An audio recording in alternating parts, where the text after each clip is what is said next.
The Great Second Advent Movement by J.N. Loughborough, Chapter 25. Educational Institutions. Get wisdom, get understanding, forget it not, neither decline from the words of my mouth. Forsake her not, and she shall preserve thee. Love her, and she shall keep thee. Wisdom is the principal thing. Therefore get wisdom, and with all thy getting, get understanding. Proverbs 4, verses 5 through 7. Professor J.H. Bell's School. The educational work of the denomination has at the present time attained to comparatively large proportions. Like other branches of the cause heretofore noticed, it had a very small beginning. In 1868, Professor G.H. Bell opened a school in the old office building on the northeast corner of Kalamazoo and Washington Streets, Battle Creek. In addition to this, in the spring of 1871, at the close of General Conference, a 4 weeks ministers' lecture course was held, designed to aid those engaged in ministerial and church work. Call for a denominational school. There appeared in the Review of April 16, 1872, an article entitled, "Shall We Have a Denominational School?" in which were clearly stated the necessities for such a school. In the Review of July 16, it was announced that the school opened with 12 scholars, which number, after 2 weeks, had increased to 25, and an evening grammar class of 50 had been started. The second term of the school opened September 16, 1872, with 40 pupils. By December 16, the school had become so large that it was moved to the meeting house, where folding desks were attached to the backs of the church pews. A primary department of 63 scholars were also conducted in the gallery of the church. Money raised for a college. The General Conference in March 1873 spent considerable time in considering the propriety of raising means for the erection of suitable buildings for conducting a denominational school in which workers should be prepared for entering the various fields. The matter being decided favorably, a committee was appointed to take in hand the raising of the necessary funds. During the season, able and important articles appeared from time to time in the Review upon this subject from Elders Butler, White, and others, and by the efforts of Elders Butler and Haskell in the various camp meetings, a large sum of money was raised for the proposed school. Another session of the conference was held November 16, 1873. When it was reported that $52,000 had already been pledged for the Seventh-day Adventist Educational Fund, to be used in securing grounds and erecting suitable buildings the next season. By vote, at the same session, a committee of 7 was chosen to form an educational society and procure a site for the buildings. At the conference just mentioned, George I. Butler was elected president of the General Conference, and Sidney Brownsberger secretary. The committee elected by the General Conference was George I. Butler, S.N. Haskell, and Harmon Lindsay. The names of James White, Ira Abbey, J.N. Andrews, and Uriah Smith were added to act with the General Conference Committee as the Committee of 7, who incorporated as the Educational Society of the Seventh-day Adventists. From this time, Professor Brownsberger was connected with the Battle Creek College until he was called to take charge of a college then to be opened in Healdsburg, California. 12 acres bought for the college. December 31, 1873, this committee bought 12 acres of ground in the west part of Battle Creek, 7 acres of which formed the campus of Battle Creek College. The Battle Creek Denominational School opened its winter term in the rooms of the third office buildings on December 15, 1873, with 110 pupils enrolled. Need of denominational schools.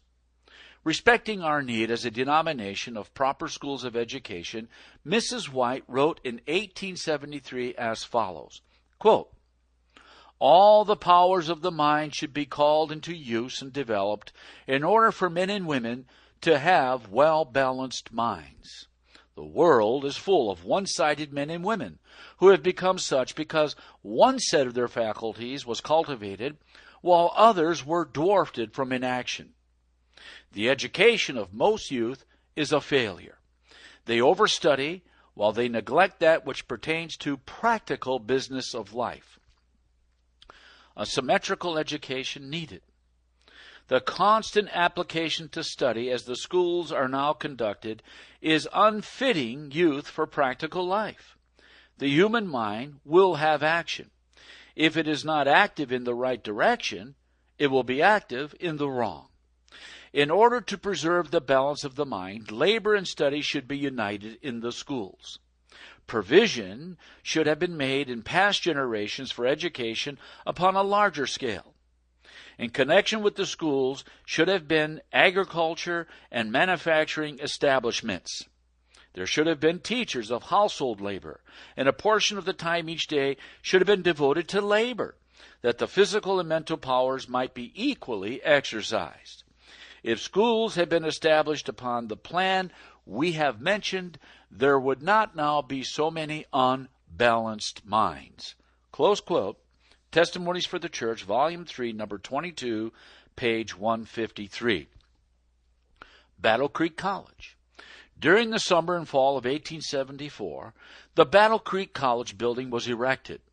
It was a brick structure, 3 stories above the basement, 75 by 75 feet, in the form of a Greek cross. It was completed and dedicated with appropriate exercises January 4, 1875. The school opened in this building with over 100 students and 7 competent teachers for the different departments. With the opening of the college in the school year of 1877, it was reported that 200 students were in attendance. The report of the Educational Society, made at the General Conference in October 1880, showed that there had been 1,400 students enrolled in Battle Creek College from 1873 to December of 1880. 2 more schools opened. At the General Conference December 1882, it was reported that 2 denominational schools had been opened under the auspices of the conference during the year, one being at the Healdsburg College, located in Healdsburg, California, which was opened April 11, the other, South Lancaster Academy, located at South Lancaster, Massachusetts, opened April 19. Healdsburg College. In the review of January 15, 1884, appeared the following interesting statement respecting the Pacific Coast Denominational School. Quote, "In September 1881, the California Conference decided to open a denominational school and appointed a committee to carry the enterprise into effect. By April 1882, ample grounds with a suitable building of 10 rooms had been purchased, 2 instructors had been employed, and a school of 33 students begun. During the college year beginning July 29, 1882, the school was regularly chartered as a college, and an additional plot of 5 acres were bought, a commodious hall for students' home was erected, a faculty of 6 teachers secured, and 150 students enrolled. Since its opening, nearly $27,000 had been subscribed for the enterprise, much of which has been paid by the people of California." Close quote. South Lancaster Academy. The people of New England began their school in the house of worship at South Lancaster, Massachusetts. Through the untiring efforts of Elder S.N. Haskell and the sacrifices of our people in New England, a suite of school buildings was ready for dedication in the autumn of 1884. The buildings owned by the South Lancaster Academy Association were then 5 in number, 2 being entirely new. The Academy building was 60 by 65 feet, and the other newly erected building, the Students' Home, was 36 by 88 feet. These were dedicated October 19, 1884. This institution, after 21 years of efficient service, is still prospering and has sent out earnest laborers in the Master's cause to various parts of the world. The principal of the academy now is Frederick Griggs, who also serves as secretary for the educational department of the General Conference. London, England Training School. As the work in London, England continued to advance and grow in strength, it was deemed advisable during the summer of 1887 to open a training school for Bible workers with which active Bible work was to be connected. From this school, workers had been sent to labor in other parts of the United Kingdom and the colonies. A flourishing school is at the present time conducted at Ducombe Hall, North London, with Professor H.R. Salisbury in charge, who received his early education in the college at Battle Creek, Michigan. Battle Creek College enlarged. The demand for more room at Battle Creek College was such that in the summer of 1886 it became necessary to make an extensive addition to the college building, and the year following, 1887, to erect a dormitory known as the West Hall for lady students. West Hall contains rooms for 150 students, and 225 can be accommodated in the dining hall, while the South Hall, erected in 1884 at the south of the college campus, served as the gentlemen's dormitory. At the opening of the college for the winter term of 1886 to 1887, there were 568 students in attendance. In 1885, Professor W. W. Prescott was placed at the head of Battle Creek College and shortly afterward was appointed to the position of Educational Secretary for the denomination. This was demonstrated as a wise move. Not only was Battle Creek College benefited, but through the labors of such a secretary, with the blessing of God, there was brought about closer unity and greater efficiency in the work of all our denominational schools. Emmanuel Missionary College. The Battle Creek College did efficient service up to the year 1901, when the ground and buildings were sold to the American Medical Missionary College Association and the Educational Society was discontinued. A new college corporation was at once formed called the Emmanuel Missionary College. A farm was secured near Berrien Springs in southwestern Michigan, where buildings have been erected by the students and a prosperous school is conducted. It is the fixed purpose of this school to give an all-round education in harmony with the instruction quoted in the former part of this chapter. To qualify laborers fully prepared for work in any part of the world where they might be called into the providence of God to labor is of one great desire and aim of the teachers of the Emmanuel Missionary College. Central Bible School, Chicago, Illinois. In a review of March 1887, a proposition was made by Elder G.I. Butler that a mission building be erected in Chicago, Illinois, which should serve as a central Bible school for the instruction of Bible workers and at the same time could be used as a chapel and mission house for our people in the city. In the fall and winter of 1888-1889, the building was erected. The cost, including lots, houses, furnishings, etc., was about $28,000. It was formally opened April 4, 1889, with a Canvassers Institute. At the time of the dedication, the statement was made that our people knew of at least 1,000 persons who had already accepted the present truth in various parts of the country from the efforts of the Bible workers. This school was ably conducted by Elder G.B. Starr until the spring of 1891. Then, with teachers appointed by the General Conference Committee, it continued its work until the year 1893, when it was found that the building was inadequate to meet the growing demand for Bible instruction. As arrangements were made to connect a Bible school with the Battle Creek College, the Chicago building was sold to the Medical Missionary and Benevolent Association. The building has been enlarged and equipped for a small sanitarium and is now called the Chicago branch of the Battle Creek Sanitarium. Union College, Nebraska.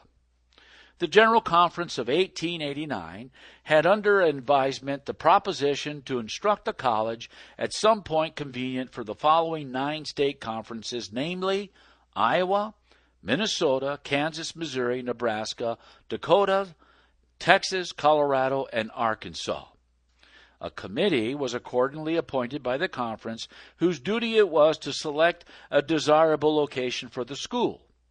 When the citizens of such places as Des Moines, Iowa, Fremont, and Lincoln, Nebraska, and other places learned what we were about to do, they vied with one another in offers of contributions to the enterprise, so desirous were those of each place of having the building located in their town. As Lincoln, Nebraska made the most liberal offers, and as it was deemed the most feasible site, the school was located there. The main building, Union College proper, is a structure 141 by 84 feet. The height from the ground to the top of the dome is 100 feet. Besides this building, there are 2 dormitories, each 104 by 104 feet, 3 stories high. It was anticipated that the proceeds of land donated would meet at least 1/2 of the expense of fitting up this central college of the denomination, in which workers were to be educated in separate departments in English, Scandinavian, and German by teachers in their native tongues. The buildings were dedicated September 24, 1891, and the school opened September 30. The enrollment for the first year was 301. In 1892, the school opened with an attendance of 221, and the enrollment for the year was 553. Of these, 71 were in the German department and 85 in the Scandinavian. A farm is connected with the college, furnishing work for students who desire to labor in agricultural lines. The school has also a bakery where health foods also are manufactured to some extent.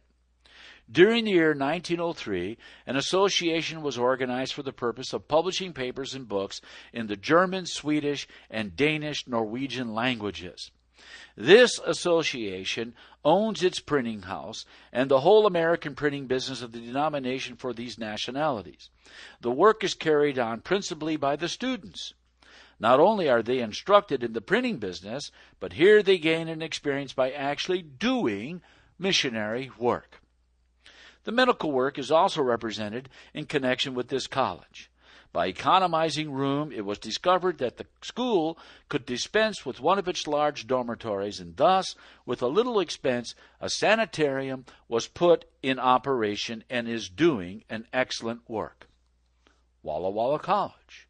This school is located near Walla Walla, state of Washington, and was dedicated December 8, 1892.